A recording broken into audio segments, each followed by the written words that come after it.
The 2020 Toyota RAV4 2.5 is priced at 215,000 ringgit. What you're paying for is 150,000 for the engine and chassis, 50,000 for the Toyota RAV4 name, and the remaining 15,000 goes to the equipment. That's it. Log on to WapCar.my for the latest reviews, comparisons, and car prices to help you find your next perfect car. And don't forget to click on the subscribe button.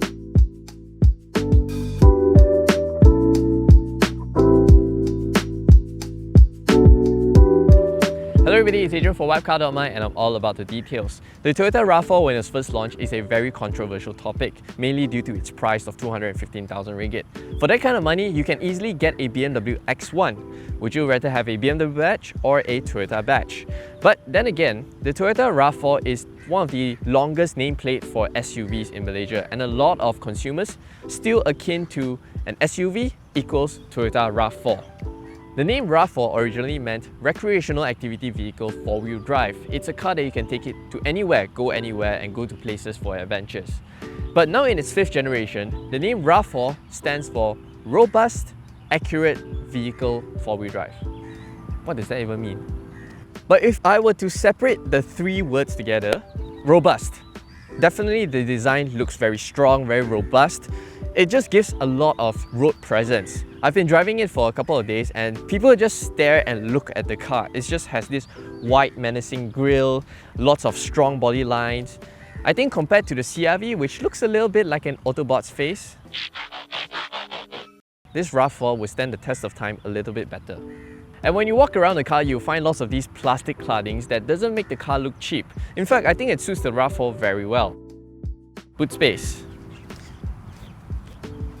Hands-free powered tailgate. Now we wait for the boot to take its own sweet time to open up. And then it opens up to the best-in-class 580 litres of boot space. What can you fit inside here?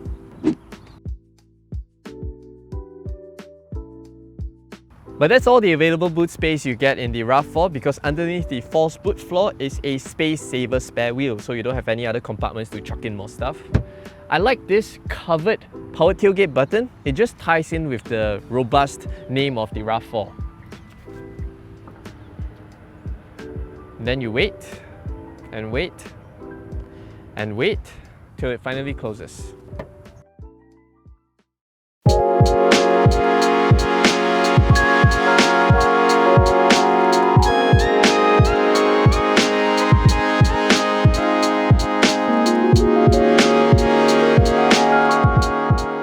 I've covered the general overview of the RAV4's cabin in a previous video, but in this one, I'm gonna dive into the details. First up, I love the rubberized textures found in here. It's on the door grab handles, the driver and passenger storage spaces, even on the rotary dials for the infotainment as well as dual zone climate control. The rubberized textures just give it a very utilitarian feel. Next up, I love this climate recirculation button. The print on it is an SUV body, not a sedan. This is a very nice touch from Toyota. Some features that I truly appreciate in the cabin of the RAV4 include this dash cam, vented seats with 3 blower settings, no heated, 2 2.1A USB charging ports in the center armrest, auto up and down for all 4 windows, as well as this LCD instrument cluster that's super easy and clear to read. Competitors to the RAV4 include the Mazda CX-5, Honda CR-V, Volkswagen Tiguan, Peugeot 3008. The features and specifications in the RAV4 is on par if not better than its rivals. But because it's priced at 215,000 ringgit, I have to scrutinize it as a car above 200,000 ringgit. And with that, some of the features in here is just unacceptable for a car of this price point. First up is this touchscreen infotainment system. It's a more advanced unit compared to the Toyota Camry because it comes with Apple CarPlay and Android Auto. But that's the only thing that's good about it. The UI and resolution feels like it's from the previous decade. It's overly simple and the clarity is just not there. The screen clarity is just not there. And don't get me started on the 360-degree camera view. That's just horrendous.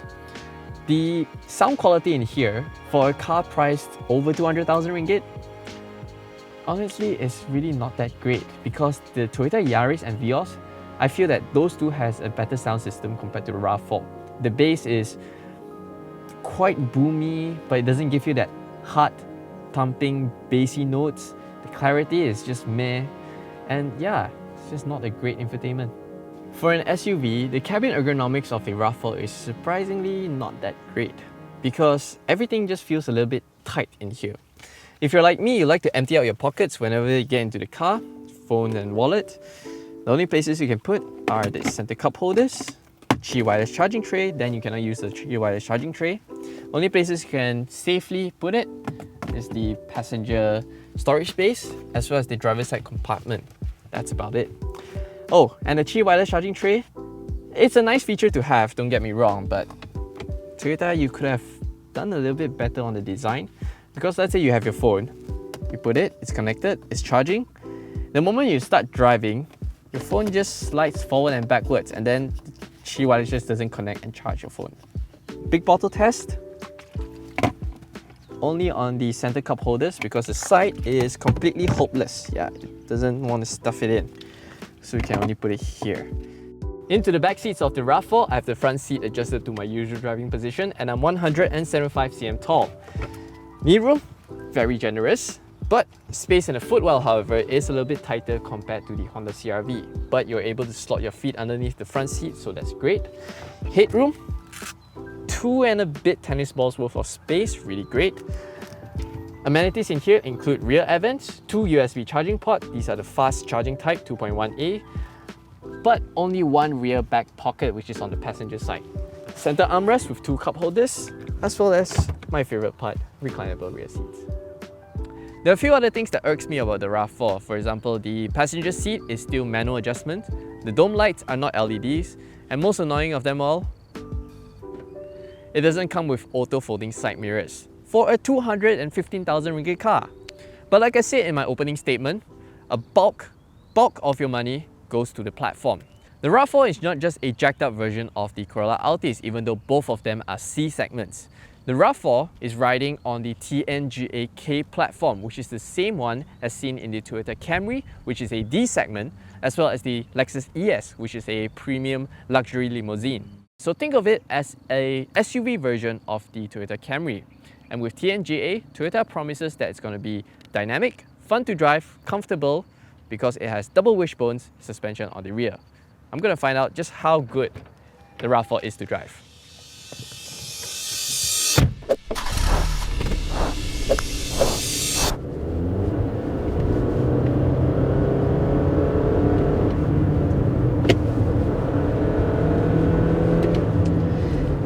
Yeah, lots of noise, not a lot of shaft. That's how I would describe the 2.5 litre dynamic force 4-cylinder petrol engine. It's naturally aspirated, it makes 207 horsepower and 243 Newton meters of torque. That's slightly more than the Camry's old 2.5 unit, and in the RAV4 it's paired to an 8-speed automatic transmission. Now this powertrain unit is the same one seen in the Lexus ES 250. I would describe this powertrain, even though it has more horsepower, more torque, it's not exactly a power unit. It's more of a relaxed, cruising, smooth pickup kind of driving experience. Don't get me wrong, the car is fast. We tried it in our 0 to 100 test and it shows 9 seconds dead. Yes, the RAV4 2.5 accelerates from 0 to 100 in 9 seconds dead. That's about 1.5 seconds quicker than a Toyota Camry. What the engine doesn't do is send a shaft to your back, but it's properly fast and it's very fuel efficient. Based on a WapCar fuel consumption test, the RAV4 2.5 returns 8.9 litres per 100 kilometer, and I think that is fantastic fuel economy given that it's a naturally aspirated, large capacity 2.5 engine in an SUV body. Not too bad. The TNGA K platform, Toyota says it's going to be fun to drive, a bit more dynamic. From where I'm seated and from what the car is communicating through the steering wheel, sporty is not the first word I'll describe it. It's more of a leisure, comfortable cruiser. Steering sensitivity is like what you get in the Toyota Camry. It's very accurate, very sharp, very intuitive to steer, but there's a little bit of a dead off center. It's a good thing because let's say you're cruising on the highway like this, just gives you a very relaxed driving experience because the car doesn't track through your millimeters of inputs. So even though I'm doing like this, the car is still not moving about too much. Very nice. When I'm driving the RAV4, I tend not to use the 9 and 3 steering position too much. I tend to adopt the 7 to 5. Now okay, don't get me wrong, this is not like kopi o license kind of driving technique lah. This is actually taught by Bentley and Rolls-Royce Advanced Chauffeur Driver School. Now what it does is, this kind of steering position gives you the same amount of control as the 9 and 3 steering position, but it makes you a lot more relaxed. In result, makes the car a lot more calm. What happens is, in this steering position, you have your elbows rested on the center console as well as the door cards, which makes your arms less tired and not susceptible to that minor inputs or too sensitive to your inputs like this. So this is a lot more relaxed, a lot more calm. And I have to say, the RAV4 is a very good chauffeur-driven car because look at my elbows and arms are just properly rested in the right position. The car is just so relaxed to drive. It's just wonderful. What's a little bit disappointing is the sound insulation in the RAV4. The front windows are not double glazed like the Mazda CX-5, only single glazed. And just the overall cabin, you just hear a lot from the outside world. When a motorbike or a car zoom past, you will definitely hear it and notice it. Next up is the rolling noise of this car is quite intrusive. And I attribute it to the not so great wheel well insulation as well as the Bridgestone Alenza tyres, which are not the quietest in class. The saving grace of the RAV4, however, is the Toyota Safety Sense Advanced Driving Assistance System. So this is basically level 2 semi-autonomous driving, which helps you keep in lane with the lane tracing assist and keeps a safe distance with the car in front of you with the adaptive cruise control as well as low speed follow. Simply turn on adaptive cruise control, set your desired speed, distance with the car in front of you, and turn on LTA with steering assist. Voila!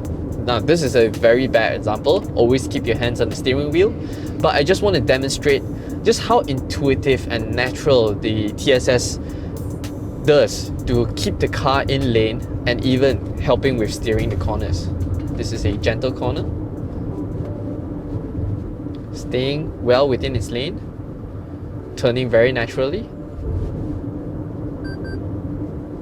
and it's wanting me to keep my hands on the steering wheel. This is a very intuitive system. It's one of the most intuitive one on the market right now, and I'm not just comparing against Japanese rivals, but even German, Swedish premium car makers system. The TSS is really one of the best on the market.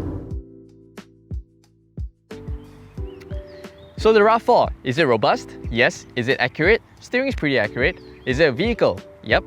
But it's not a 4x4. So they should have just called this the Toyota RAV.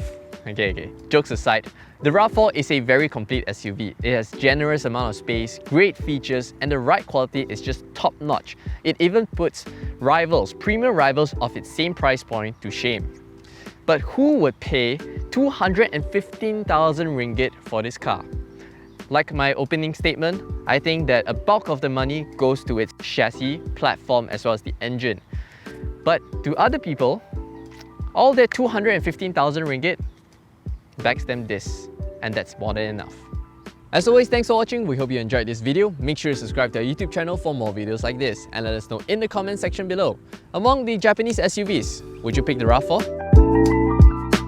Head on over to WapCar.my for the latest reviews, comparisons, photos, and virtual reality showroom to help you decide on your next perfect car.